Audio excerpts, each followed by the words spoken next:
around 6 o 1 p.m. and thankful sa Ginoo sa tanang blessings, tanang mga panalangin nga gipaabot. Unya blessed ko sa opportunity nga gihatag i-open nga ako mahimo nga inyong deliver sa message karon nga faith gathering. Unya gusto ta mong dadon sa ka topic nga akong iandam. Makita nato kini sa 1 Book of John chapter 6 verses 1 to 13. Ako kining gitapikan og the faith Jesus wants. But before kumuhatag diha ninyo, before na ako pag-isugdan, nag-angin ko sa matagusa sa pagdugo sa mga ulong ng puta. Amahan nga langit nun, mapasalamatan kami ni kagabi o lain na po kayo yung ihatag ng kami nagatikom alang sa kapayuan, sa pagpasalamat o dahil kanino is nagsulti ni sa the feeding of 5,000. And then Matthew chapter 14 sa iyang parallel nag-ingon siya na wala nila i-appeal o count ang mga babae o mga bata. So probably it would be 8,000 or more. Okay, wala nila apila ang mga babae o mga bata. And recorded in the 4 books of the Gospel, sa Matthew to John, nag-record sa kanina account. Kung atong tanawon diha sa Book of John, while Jesus and His disciples wanted to rest and relax after the exhausting ministry, there was a large crowd following them.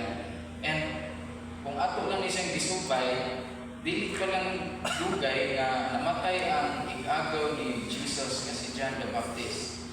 Dili pa lang dugay na namatay iya ang ig-agaw. He was killed by King Herod, and taught and performed miracles in many Jewish villages. And kani pong 12 disciples, magpurasan na sila na mauli ikan sa ilang ministry.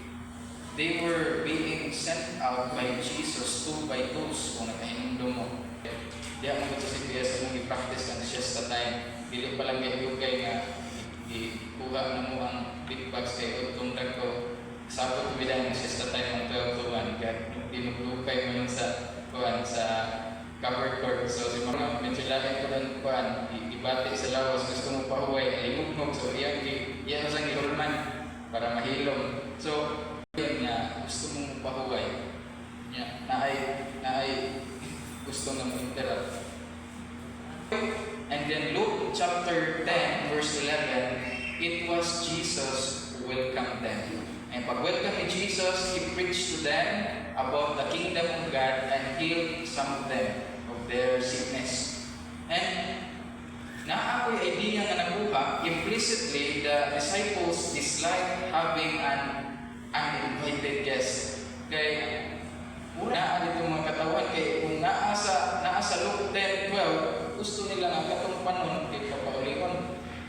Gusto ito igamit ni Jesus yan di panalanginan ang 5 kapanon o kaisda. Kitag solusyon pero sayop sa kanya si Andrew nakakita siya hint sa sakto nga answer pero dili siya maong iyang kanang pagtanaw.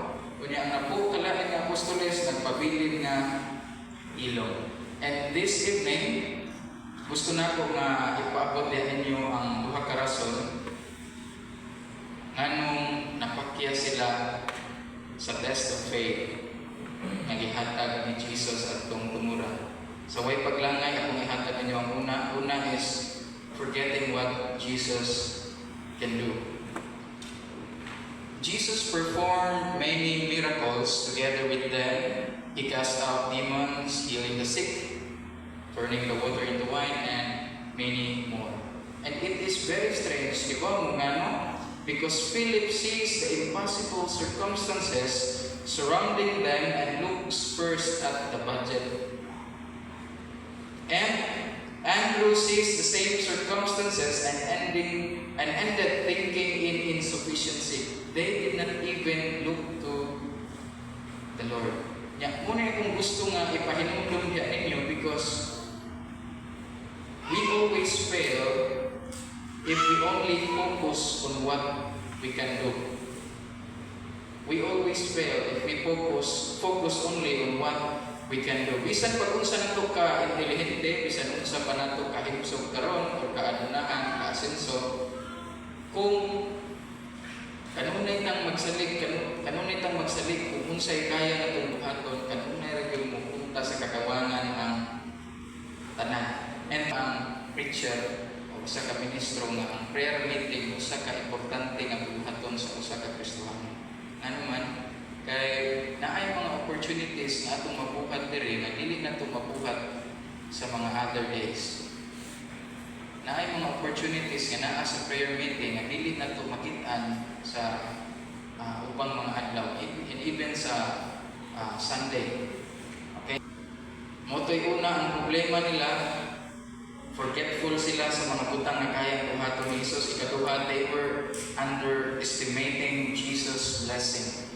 In verse 9, tanawan niyo ang versikulo 9 sa Juan 6. There's a boy here who has 5 loaves of barley bread and 2 fish, but they will certainly not be enough for all these people. Leftovers. Muna siya ay kanang mahitabo kung malimot sa tanan, pinaagip po sa gahong sa pagpanalangin ni Jesus, pwede niyang himuong dako ang kahimuan sa mga gagmay na butang. Pwede o posible niyang himuon kanang butang. Wala may unusual na butang ang buhaton sa church kung mag-prayer meeting. Maybe some of you nga, tanaw ninyo nga smoothing ra ang pagtap sa bagat, ang pag-ingon sa imo ang tapat karon na okay na, or ang pagpangutana nga, kumusta na ka? Or simple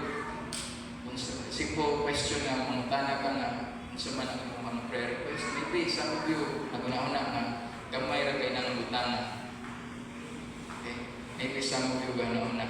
Nakoy na hinumduman nga usa ka storya, usa ka painter nga ikuha siya kay naay papinturahan niya nga bangka. Naay ipapinturahan niya nga bangka niya. Samtang kabuhat siya, nakakita siya og gamay nga buslot sa bangka. Gamay ra na buslot sa bangka. Ano kay pagtan-aw niya nga buslot man niya, trabaho niya pintura, sakto man nga siya gamit. Siya gibuhat niya gitapakan padayon siya sa pagpinta.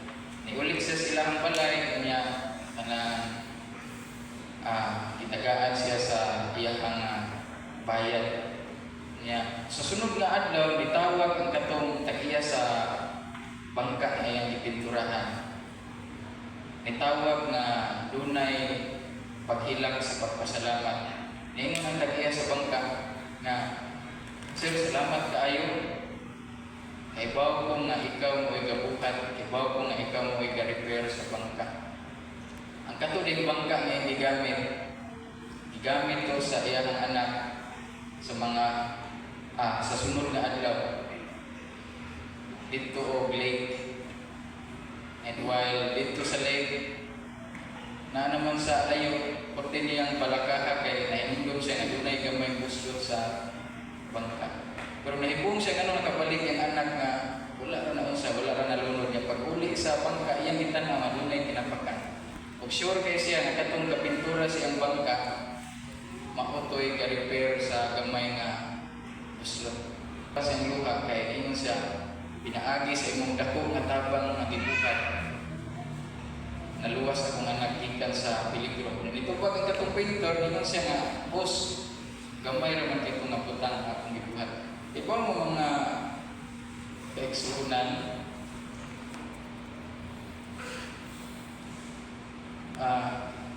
just a simple tap of someone's shoulder and saying, "Kamusta?" o unsa imong ipaampo. Wala ka ibaw nga mo din ay gamiton sa Ginoo nga paagi aron ma-lift up iyang spirit ani agi o difficulties and challenges sa ato ang kinabuhi. So these things, duha kabutang una ang pagkalimtanon sa mga butang na kayang buhaton sa Ginoo. Ikaduha, ang pag-underestimate sa iyang panalangin, iyang gahom. And to conclude this message, what if you'll find yourself being tested?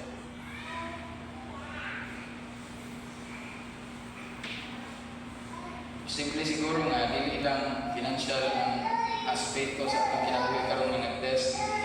Maybe health, maybe sa mga batanon ng studies, or relationship, or family.